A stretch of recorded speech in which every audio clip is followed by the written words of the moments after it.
नमस्कार। एक बार फिर स्वागत है आपका मेरे इस YouTube चैनल पर एक नए विषय के साथ। आज फिर आप सबके सम्मुख उपस्थित हुआ हूँ। जन्म कुंडली का सप्तम भाव यानी दाम्पत्य भाव। जन्म कुंडली का सप्तम भाव एक महत्वपूर्ण भाव है। अब ये महत्वपूर्ण क्यों है? सबसे पहले तो ये केंद्र का भाव है। केंद्र यानी जन्म कुंडली का लग्न, चतुर्थ, सप्तम और दसम, ये चार भाव, 1 2 3 4 केंद्र के भाव होते हैं।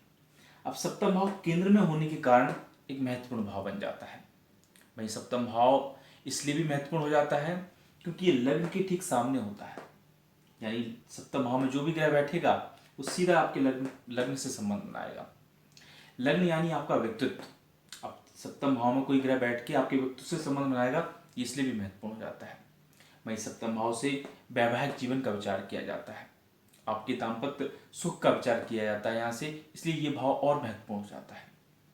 अब अगर सप्तम भाव में कोई पापक ग्रह बैठ जाए या सप्तम भाव पर किसी पापक ग्रह की दृष्टि पड़ जाए तो सीधा सीधा ये मान लेना कि दाम्पत्य जीवन पूर्णतः खराब हो जाएगा, ये उचित नहीं है। दाम्पत्य जीवन पूर्णतः खराब होने के पीछे बहुत सारी ग्रह स्थितियां होती हैं, इनका विचार किया जाना आवश्यक है। हाँ, सप्तम भाव पर अगर किसी पापक ग्रह की दृष्टि है या सप्तम भाव में कोई पापक ग्रह बैठा है तो ये दाम्पत्य जीवन को कमजोर अवश्य कर देते हैं। दाम्पत्य जीवन में मतभेद की स्थिति पैदा कर देते हैं। ये दाम्पत्य जीवन में कुछ ना कुछ समस्याएं ये उत्पन्न कर देते हैं। अब सप्तम भाव में अगर कोई शुभग्रह बैठा है या कोई शुभग्रह की राशि है या शुभग्रह जाके किसी कुंडली के किसी भाव में बली अवस्था में बैठा है तो ये सुखद दाम्पत्य जीवन को दर्शाता है। भाई सप्तम भाव का स्वामी अगर बली होके भाग्य में, दसम में, एकादश में जाके बैठ जाए तो ऐसे व्यक्तियों का भाग्योदय विवाह के बाद होता है। विवाह के बाद ऐसे व्यक्तियों को विशेष सफलता मिलती है।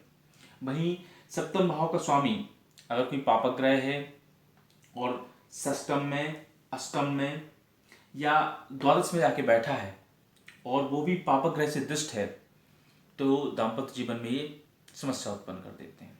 दाम्पत्य जीवन में कलह की स्थिति होना, दाम्पत्य जीवन में मतभेद की स्थिति होना, इस टाइप की समस्याएं देखने को मिलती हैं। दाम्पत्य भाव अगर पाप मध्यत्व में आ जाए, पाप मध्यत्व में कैसे आएगा? स्त्रभी सूर्य शनि राहु केतु में से कोई हो या स्त्रभी सूर्य शनि राहु में से कोई हो और ये भाव पाप मध्यत्व में आया तब भी ये दाम्पत्य जीवन को कमजोर करने वाली स्थिति होती है। दाम्पत्य भाव को स्वामी पर अगर कोई पापक ग्रह की दृष्टि है तब भी ये दाम्पत्य जीवन को कमजोर कर देता है।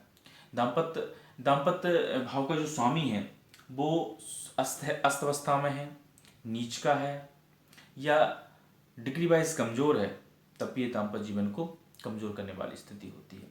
दाम्पत्य भाव में अगर कोई पापक ग्रह बैठा है, जैसे दाम्पत्य भाव में मंगल बैठे हैं,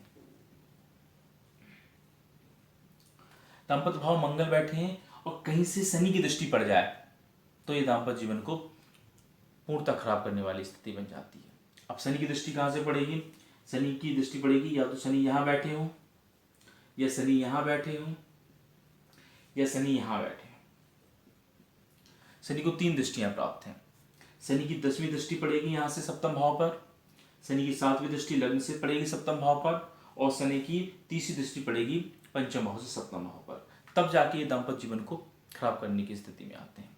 वहीं सप्तम भाव का स्वामी अगर किसी शुभ ग्रह से दृष्ट है और किसी अच्छे भाव में बैठा है तो इस सुखद दाम्पत्य जीवन को दर्शाता है।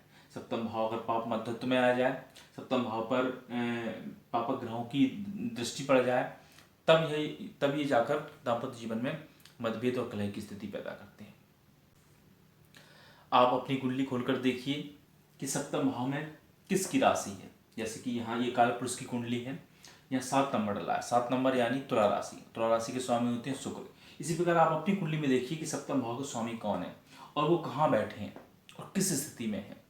अगर वो शुभग्रह हैं और शुभग्रह से दृष्ट हैं और अच्छी स्थिति में है, मजबूत स्थिति में है, भाग्य, दशम या एकादश से संबंध बना के बैठे हैं तो निसंदेह दाम्पत्य जीवन को सुखद बना देंगे।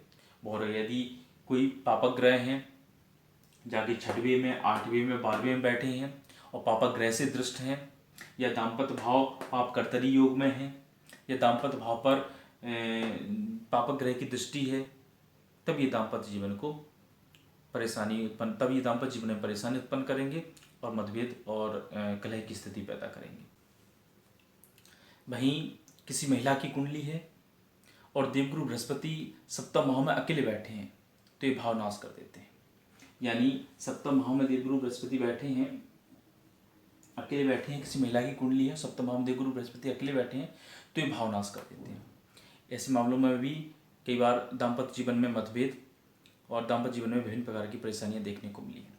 वहीं अगर किसी पुरुष की कुंडली है और सप्तम भाव में अकेले शुक्र बैठे हैं, यानी गुरु की जगह अगर किसी पुरुष की कुंडली है और सप्तम भाव में शुक्र जो है वो अकेले होकर बैठे हैं तो ये भी दाम्पत्य जीवन को खराब करने की स्थिति में आ जाते हैं, ये भी दाम्पत्य जीवन को खराब कर देते हैं। तो कहने का मतलब ये है कि सप्तम भाव में अगर शुभ ग्रह भी हैं, जैसे कि देवगुरु बृहस्पति अकेले होकर बैठे हैं या शुक्र अकेले होकर बैठे हैं, तो ये भी दाम्पत्य जीवन को खराब करने वाली स्थिति होती है। तो इसी के साथ आज्ञा दीजिए, एक नए विषय के साथ फिर उपस्थित होऊंगा। तब तक के लिए नमस्कार।